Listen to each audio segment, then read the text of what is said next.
Welcome. This is Dr. Meskó. I'm the medical futurist, and it's a pleasure to take part in this course. Thank you so much for sending me all these questions. And of course, I'm sorry I cannot be live with you because that would be like 2, 3 a.m. my time.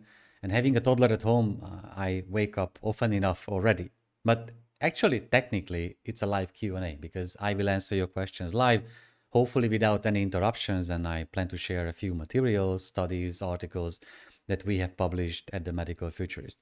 First, I thought you would send me like 3, 4, 5 questions and I would just record a short video answering them.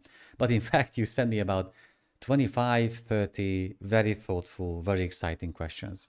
And my plan is to go through all of them. I will still try to be as quick as possible, but I really want to address all the points, the challenges, the opportunities that you raised. I won't mention who asked which question because for some questions there are many students mentioned. For other questions, I couldn't find anyone. So I will just share the questions and then my answer.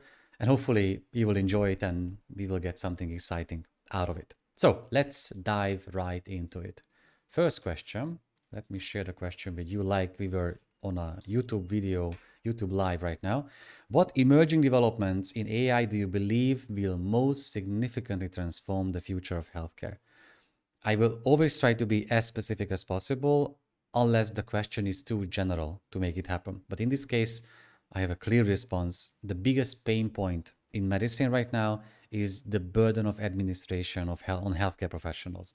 If that's the only thing that the inclusion of AI can change, we have a winner of the whole digital health and AI revolution. So I think the role AI scribes and voice to text applications, generative AI in general, can play in reducing the administrative burden on healthcare professionals. That's the biggest, the most significant impact that this advanced technology can have on healthcare. As AI becomes, let me share the question first. As AI becomes more integrated into patient care, what are the most pressing ethical challenges, especially concerning privacy and trust? In the meantime, from question to question, I will try to share a few materials with you, but the most pressing ethical challenge is definitely about privacy. And we keep on asking the wrong questions about privacy. The question I usually say about this is whether we can keep privacy, the patient privacy intact while using a range of AI-based technologies. But that's simply impossible. I think the right question we have to ask ourselves is how much of our privacy we are willing to give up in exchange for a chance for a longer and healthier life while using a range of AI-based medical technologies.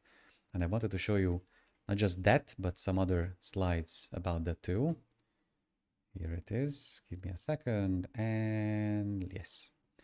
So that's one issue, definitely. Second issue is about data quantity and quality. What I mean by that is that AI is only as good as the data we feed it with. And that thus we need a lot of healthcare professionals who are sitting in dark rooms physically annotating data for those AI-based medical technologies. A third issue would be around trust.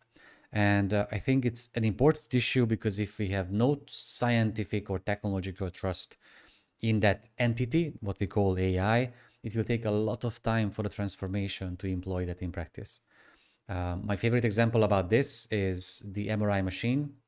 Healthcare professionals, all of them study about how the MRI machine works. So we gain enough scientific trust in the technology that we know it won't harm our patients. But without offending my peers, 99% of physicians couldn't describe today how that machine works in the technological details. We need the same level of trust, scientific trust with AI to make it happen. So I think the three major ethical challenges would include patient privacy, the issue of quality of data that we feed the AI with, and gaining enough scientific trust in these systems. All right, next question. Where do you see AI reaching its limits in medicine, and how can we ensure human oversight remains central in decision making? These are very distinctively different questions. The first is about the limits of AI, and I would love to say that we will see limits of AI in providing empathy or compassion or just being creative or intuitive, but let's be honest here, seeing the technological progress that AI, especially generative AI, has been able to show in the past couple of years, I have no reason to believe that it will reach any of the limits that we human beings think would be considered as limits. So I'm afraid, compared to what our brain can achieve, AI seems to be limitless. It will have its own theoretical and physical limits, but that's not going to be comparable to what the human brain can achieve, especially in terms of repetitive and database tasks. We will not be needed for those, unfortunately. And how can we ensure human oversight remains central in decision making? That's a very different question, because that must imply that regulators, policymakers, and decision makers are perfectly aware of how AI is progressing in medicine and healthcare, and they will put down the right guidelines, laws, and regulations about making it happen. So it must remain our conscious choice to stay in the decision making process. In the clinical decision making process, I think it's not just an ethical question, but we have to stick to the rules of evidence-based medicine. And if the evidence, maybe in a decade or so, shows that human beings keep making mistakes and AI doesn't, I guess it will mean that maybe we have to even rethink our role in the decision-making process. But that's just something very theoretical in the far-fetched future. For now, it's crucial that still a human being, a healthcare professional, is responsible for every decision they make. And it doesn't matter what technologies or how advanced technologies they use while making those decisions. All right, here is a bit longer question, maybe cut into two parts. How should medical education evolve to prepare future healthcare professionals to work effectively with AI tools? I'm very glad that you asked that question, because that's very close to my heart. And the reason why is that I've been teaching medical students for almost 1.5 decades now. And I think what we do in the medical curriculum is simply not enough to prepare you for the kind of work you will do when you start working in healthcare. And for this purpose, I published a paper not so long ago about prompt engineering being the most emerging skill for medical professionals. In that paper, I describe why working with generative AI, and I shared many insights and details about working with that, why working with generative AI is a key skill when adopting a range of AI-based medical technologies. So while we can do many things to evolve medical education, from helping you work with empowered patients, helping you understand the context about the digital health paradigm shift, and helping you how to work with AI. But the most practical first step, I think, still is prompt engineering. How do we assist healthcare professionals to overcome their negative attitudes towards AI as tools? It's a very important question, because we have the same issue about the digital health paradigm shift. And the solution never lies in trying to persuade them or pressurizing them to use certain tools. It must be about understanding their reasons. Why do they reject a certain technology, or why do they overhype another type of technology? That's why digital health, and I think the implementation of AI, is also a cultural transformation. And we have to understand these reasons to be able to effectively help these healthcare professionals get on the same page. Because even if they reject a certain technology, but there is evidence behind that technology to be used in medicine, they will have to comply eventually. And, the sooner the better. But the sooner we get on the same page, the quicker the cultural paradigm shift can take place. And I think that's why we are all here, to keep on talking about these issues, so we can become healthcare professionals who are able to do that, to facilitate that transition, or we can become ones who can help others to achieve the same. What areas of clinical practice tend to benefit the most from AI integration, and how can we ensure these tools support and not replace caregivers and providers? I'm smiling because that's my other favorite topic. It seems like you are poking the right kind of beast here. I published an analysis on medicalfuturist.com about this exact impact. I analyzed the top 20 medical specialties on two axes. One was about how creative versus repetitive their tasks are, and the other one was about how interaction-based versus data-based their profession is. So they have to talk a lot with patients, then of course it's more interaction than data-based. And I put all the 20 medical specialties based on these two perspectives. And of course, 4 quadrants stand out. One, I think that's the most important for us, is the one where we can see medical specialties that will be heavily impacted by AI. I mean, dermatology, radiology, ophthalmology would definitely be in here. And I'm not saying that psychiatry or general practice will not be impacted, but they will be impacted in a different way. So, for example, if I wanted to become a radiologist right now, I would be in medical school right now. I would keep on doing that, but I would start thinking about developing AI based algorithms because a big part of my job will be about further developing those AI based radiology algorithms rather than myself going through 50 medical scans a day. I shouldn't be doing that because I will get tired and exhausted and I will start making bad decisions.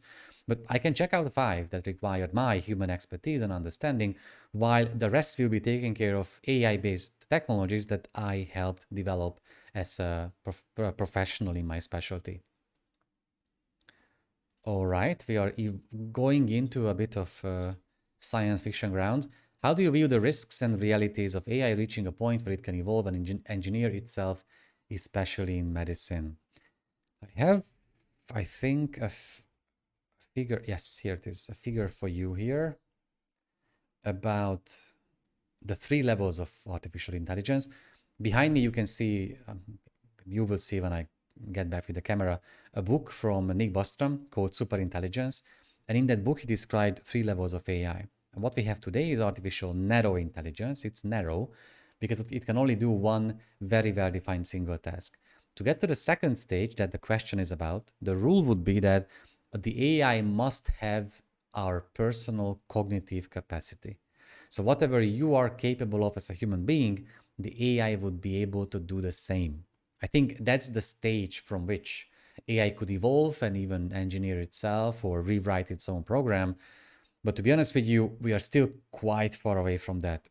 In theory, it's not impossible to reach that, but not only most developers don't want to reach it, they say it out loud, but we might be even decades away from being able to technologically achieve that feat. So hopefully we will not have to talk about that for another decade or so. But I still believe this whole question is about our conscious decisions today about how we want to regulate and develop AI and what we want to get out of it. It still has to remain our decision. It won't happen by itself. All right. I try to fasten up because there are still many more questions to answer, but you asked very good ones, so I'm sorry for not being very quick about each of these. How might AI transform the pharmaceutical industry, particularly in drug discovery and pharmacovigilance, and what key regulatory challenges might emerge with its adoption? In general, AI has been used by pharma companies for almost a decade, but generative AI has just given a boost to the whole field recently. And the main fields that have been affected include drug discovery and design, drug repurposing, the drug that's on the market might be able to help patients with another type of condition, but we didn't know about it yet because no life science researcher or pharma researcher have been able to find that purpose. But AI might connect the dots and create or find unusual associations we didn't even know about. That's I think the most exciting thing about AI in general. Plus, generative AI is also being used in customer service, and every single pharma company today has their own ChatGPT-like agent that works within the company. So it tries to, quicken up or facilitate the tasks that the employees do day by day. I think these are the most important elements, but for drug design and drug repurposing and drug discovery in general would be the key themes where the biggest investments have been going into these fields in the past couple of years. All right. Here is one. You only ask very long, very thoughtful questions. Could AI systems assist patients in understanding their medical conditions and making informed decisions, ensuring that healthcare providers are confident patients fully comprehend the information? You pegged 3 issues into one very well-defined question. The first is about AI systems that are accessible to patients. There are many, and I think skin checking applications represent maybe the one technology that has been breaking down the walls of mainstream. Meaning that these are apps that with the smartphone camera you can take a picture of your skin lesion, and the AI will compare your image to the image of millions of skin lesions to give you a diagnosis, usually about skin cancer, melanoma, basal carcinoma, and such. Millions of patients have been using that already, but ChatGPT-like tools represented the next step in that evolution. Hundreds of millions of users use ChatGPT daily. I think the vast majority of them have used or are using it on a daily basis for health-related questions. Which questions I should ask my primary care physician at the next meeting, or what shall I do with my symptoms which are this and that. So it's here already, and AI has been used by tens, if not hundreds of millions of patients. The next issue is about making informed decisions. That's not really the case today. The AI-based medical technologies that were regulated and on the market are primarily for medical professionals, not for patients, the use of patients. And ensuring that patients can fully comprehend the information. That doesn't happen with AI. It's not so simple. It's about digital health literacy and health literacy at the same time. We have to help patients, and by we I mean healthcare professionals must help patients understand the information they get. And if they don't, it's perfectly understandable that these patients will just upload their discharge summaries to ChatGPT and ask questions. And the generative AI will be able to answer, I think, 99.99% of all these. All right. Next question. Again, a very short one, but very thoughtful one. Is it possible? You can see the bottom of the question. Give me a second. Oh. You might think it's not important, but it's important to me. So please. Okay. Is it impossible that in the future, AI systems will be able to demonstrate empathy toward patients, not only through text, but also by interpreting patients' tone of voice, facial expressions, and other non-verbal signals? Absolutely. It has been the case already. One of my PhD students has been working on an AI-based tool that would go through the medical record and the summaries of the previous doctor-patient meetings. And before the next meeting takes place virtually, it would provide insights and maybe suggestions about tone of voice, about empathy and compassion to that healthcare professional. So then when they actually do the virtual meeting with the patient, they will know how to behave with that patient. So it's not just in theory anymore. Such tools have been in practice, and I understand that these haven't become really mainstream yet, but the technology is out there, and I think it's gonna be inevitable for healthcare professionals to use such AI-based services to get such insights from AI. Could AI deliver emotionally sensitive and personalized responses tailored to each individual and their situation? Have a discussion with the generative AI agent today. DeepSeek, ChatGPT, Gemini, doesn't even matter. If you ask them to be as empathetic as possible, they will do a fantastic job, because empathy is reflective. It's one thing that you know what words to tell me exactly, but I have to trust you. And the idea before was that we cannot build trust with the technology because it's not a human being saying the perfect words to us. But if we have a sort of relationship with the generative AI agent, if we build a sort of trust on the long term, we will start feeling empathy. I guarantee you that. So it's not even in the future. Generative AI has large language models have been able to do that already. There is a concern that humans may blindly trust the judgments of AI systems without fully understanding how those decisions are made. How can we address this potential risk? Again, at least two philosophical problems packed into one great question. The first is around whether we will lose the power of judgment and our creativity and just our strength in decision making if AI makes a decision every time we ask a question. I think eventually that will happen with those who blindly trust the output of AI-based systems, and we shouldn't. Like, I don't blindly trust any other information that I find online that I can get out from using advanced technologies. I will be the one making a decision based on that input. I'm the gatekeeper at the output in the decision-making process. Why would that be different with an AI-based system? I use ChatGPT daily as a researcher. I ask, dozens of questions every day. I don't feel like I'm getting like dumber because I've been using it as a tool, as an assistant. I think it's the opposite. I've been getting more and more creative about what to ask exactly. I know in which fields it won't be able to help me, or which are the tasks which I don't want to do anymore because AI will do a much better job. I feel like it has been making me smarter by making me more efficient and constantly putting pressure on me to do a better and better job at prompt engineering.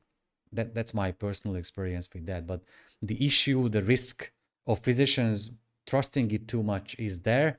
Those physicians will be replaced by other physicians who just use AI as an assistant, but not as a tool to trust blindly with decisions. And also, there is the second part of the question addresses what to do when we don't even understand how the AI makes decisions anymore. That's in the game already. It's called the black box paradox. And if even the developers of AI don't understand AI anymore, exactly the process through which it can come up with, drug discoveries or excellent answers for our questions, then what to do next? It's an issue. I think we won't be able to understand it perfectly, but we have to still get that scientific level of understanding, that scientific trust to be able to use that. But it's more like a philosophical question. I don't think I have a solution for that. It's something we will have to unfortunately experience as it unfolds in the next couple of years. Not that one. Oh, okay. In the era of AI in medicine, should medical education be reformed? Absolutely.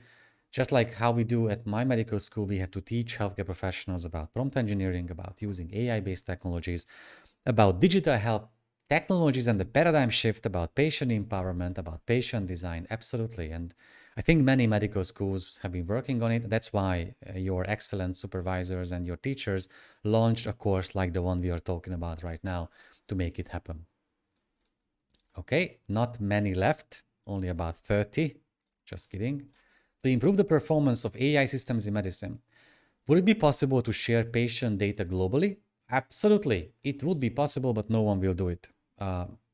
Even during the pandemic, COVID-19 pandemic, some pharma companies started sharing data for the sake of, bringing vaccines globally to the masses. But in, peacetime, it's just not going to happen. Pharma companies protect their data at all cost.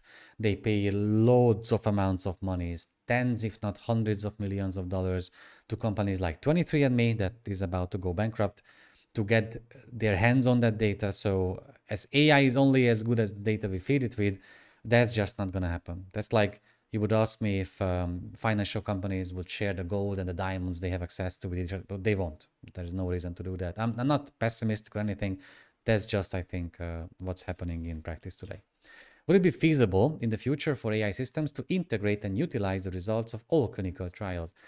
That's the point of in silico clinical trials, that not only we would stop testing medications on patients, which is quite a barbaric thing to do if you think about it, we would be able to run clinical trials in silico entirely without any physical part of it, with digital twins and biological twins and the computing prowess of AI.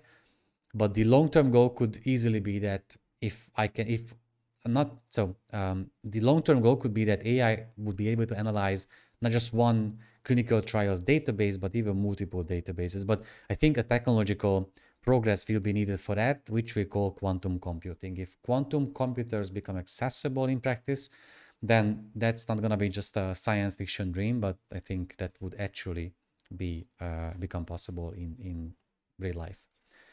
What would you say to frontline staff, doctors and nurses, who are feeling overwhelmed by all the new digital changes happening so fast in healthcare?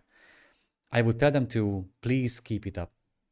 So without your work, there is no healthcare. We are doomed. Without you, we have no chance to improve healthcare, to give people access to healthcare. So please keep it up, but bear with us while we are going through this extremely exciting segment of the evolution of technologies. Because of technologies themselves, electronic medical records, we have made your job worse. We have made you do administration in more than half of your time. I understand that. But because of that technological progress and evolution, now AI scribes will take away that burden from you. So as we are trying to hold up these amazing technologies, evidence-based, advanced technologies will come into the play and they will help you out. You will get an assistant 24 hours a day whenever you need them. So please keep it up because the light at the end of the tunnel is very bright now. We only need to make a few more hard decisions about this, but it's gonna happen. How do you think technology will shape patient empowerment, physician workload over the next decade? I think patients we are and will be the drivers of this transformation. So they will keep on putting pressure on their healthcare professionals to change their mindset. In the meantime, hospitals will implement a range of advanced technologies because it's more cost effective on the long term, because that's what patients are asking for. That's how you can obtain and measure data. That's how you can streamline processes. But the cultural part of this transformation will, I think, take longer times than the implementation of the actual technology. So how patients and physicians will learn again how to build relationships while using these technologies, while using Dr. Google and Dr. AI, while using portable diagnostic devices. That's the part that's going to take a long time because we are human beings and we don't adopt changes that fast. With the recent injection of CRISPR therapy into the brain of two miners in China, do you believe we are at a turning point in the advancement of biotech developed specifically for brain disorders? There has been some progress in that. I'm excited about some of these, but gene therapies cost so much, and it costs even more to develop them and bring them to the market. So it's a huge risk for pharma companies, while AI can find and make drug discoveries that are much cheaper and can go through much shorter clinical trials. The brain is such a delicate organ in our body, and the regulations are so far away from being ready that while I, applaud and enjoy reading about all these scientific breakthroughs, there have been similar breakthroughs in the past decade or so, and simply there is no progress that would just reach the practical reality of patients dealing with such conditions. Research will keep on going forward, but I'm not as excited as one can be while reading those CRISPR-based dangerous pilots, to be honest with you. So without regulations, this field becomes a minefield, and no one wants that. Your bio states that you are a certified super forecaster for Good Judgment Inc. How does one gain this certification? And is it based on your field of study? Thank you for asking that. I always say that I think for everyone in their profession, there is one achievement they are the most proud of that nobody cares about. That's me being a super forecaster. And what it means is that there is a community platform called the Good Judgment Project, gjopen.com. It's a fantastic, very open-minded, very supportive community site where you can find questions to answer. There are geopolitical, culture, sports, society, business, all sorts of questions. And then when you click on one question, like, I don't know, what will be the closing price of natural gas in Europe on 29 August 2025? You have brackets. You have 100 points, 100 percentages, and you have to divide it among the answers. There are simpler questions like yes or no questions, like this one, yes or no, still 100 points. And you make forecasts here. And as you start making forecasts, and some of those questions have an outcome, you will have a Brier score measured for you. The lower your Brier score is, the better forecaster you are. If it goes below 0.3, you might even become a super forecaster. So what super forecaster means in that context is that when my score went below that after making thousands of forecasts, so I'm quite good at it, then I was chosen to be a super forecaster on a separate platform where we answer the questions submitted by governments and quite high-level organizations and entities. It's very exciting. So we try to help these governments and organizations make better decisions by all our super forecaster skills being pulled into one group or community.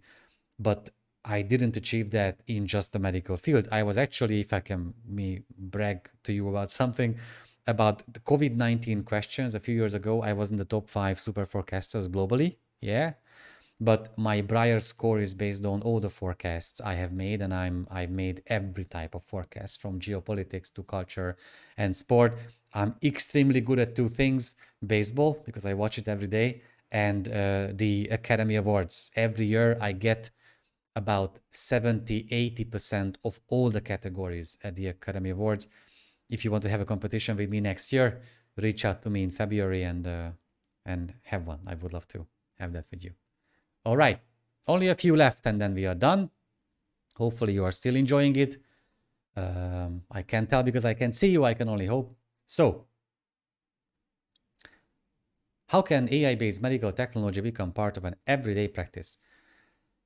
It has been become a part of everyday practice, but if your question is like theoretical, I would say that if a company comes up with an AI-based technology, they have to prove the technology's safety and efficiency through peer-reviewed studies and clinical trials. If they are able to do that, they can submit for a regulatory approval. And if they get that regulatory approval, it will be implemented by the systems, governments, departments, hospitals that are able to afford it and decide to do so. And from there, it's part of the practice of medicine.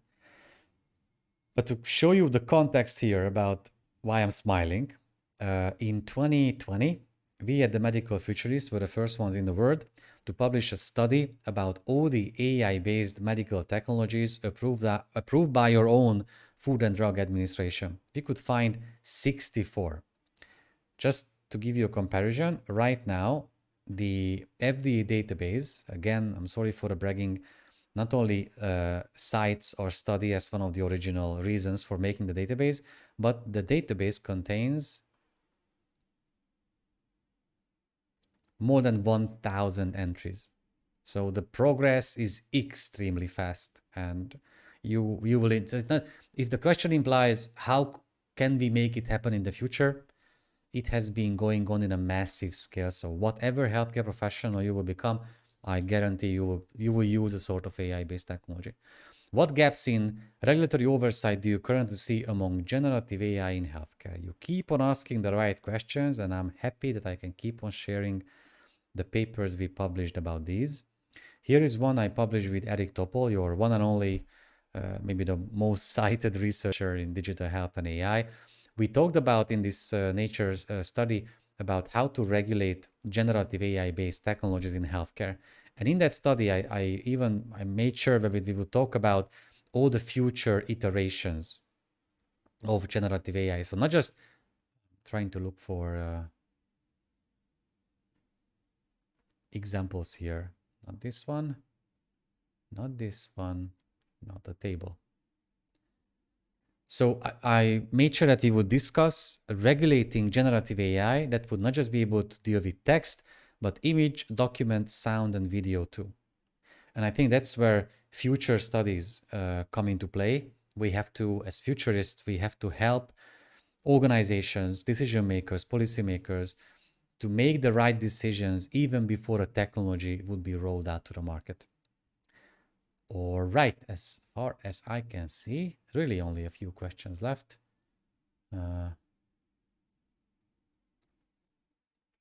Here is the next one.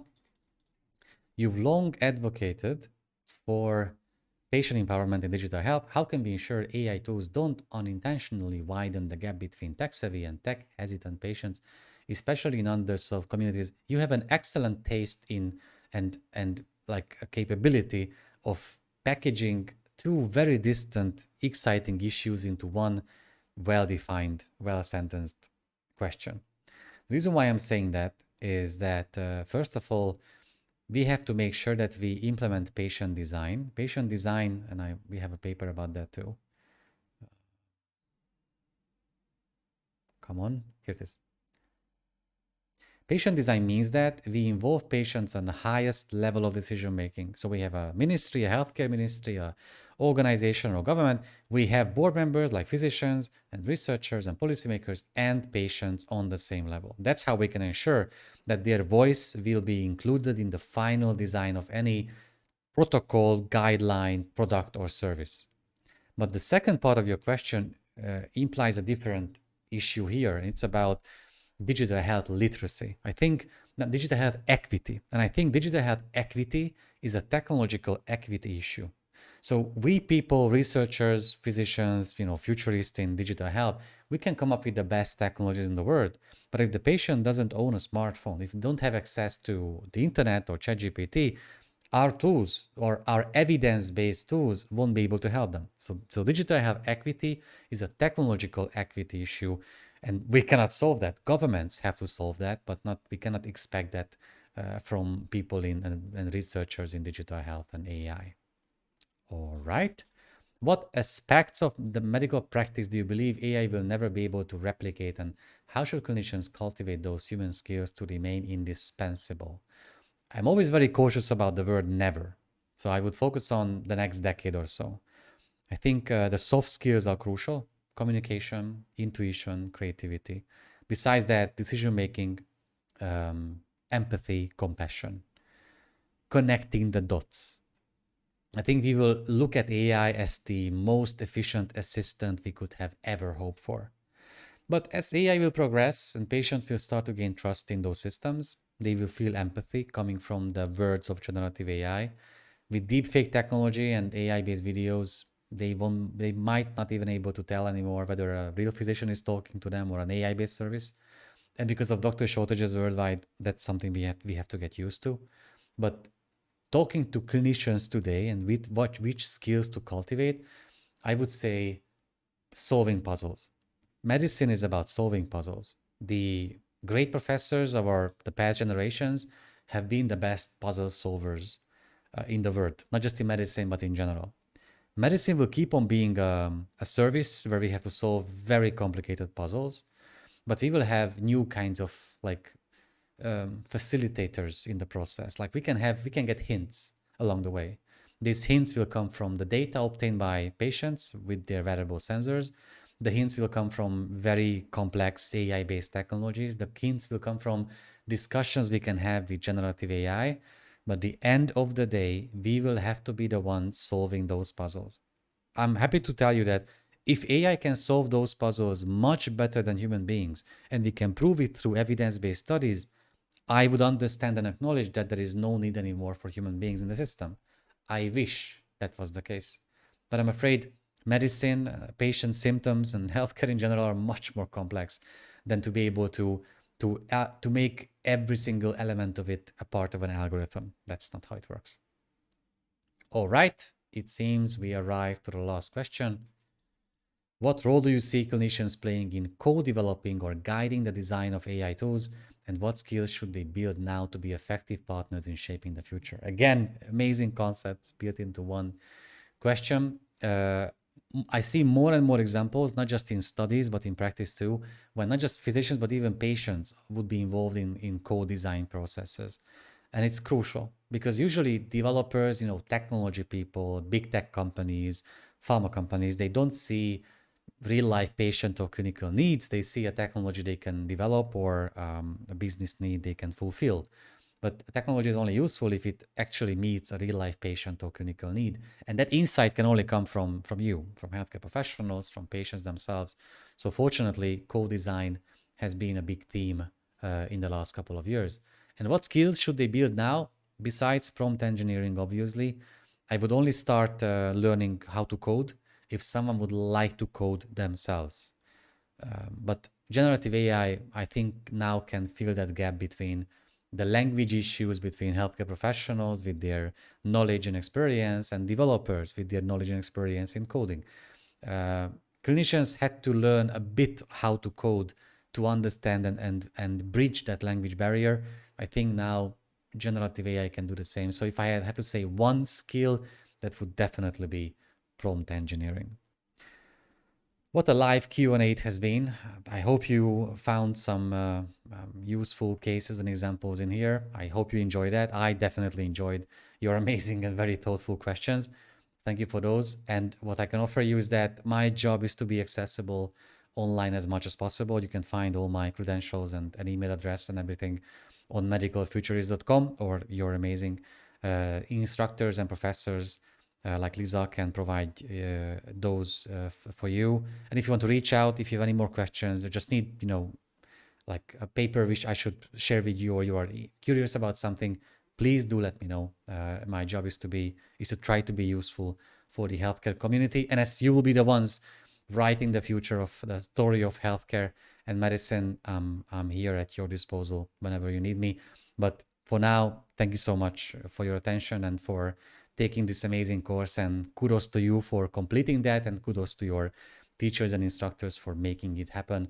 This is a clear proof that we in healthcare moving towards the right direction. So thank you so much for having me, and have a great day. Bye.